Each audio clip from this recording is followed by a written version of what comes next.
Oh.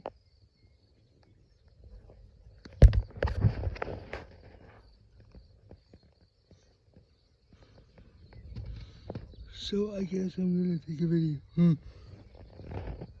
I was trying to take a picture, but it didn't work. But here's some updates. I got everything off of this almost.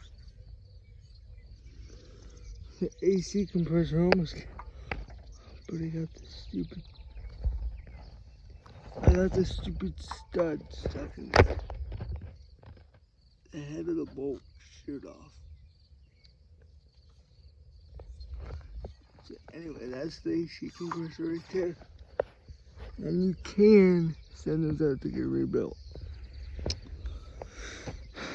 I'm gonna go explain again. This motor, what do you think I should name it? Cause Boomer already has it. I want to name. I said I'm gonna fab up.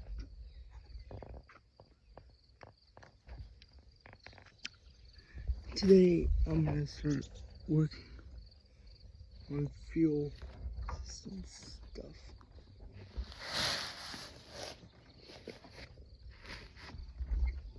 But anyway, that's your little mini update on 12 hours.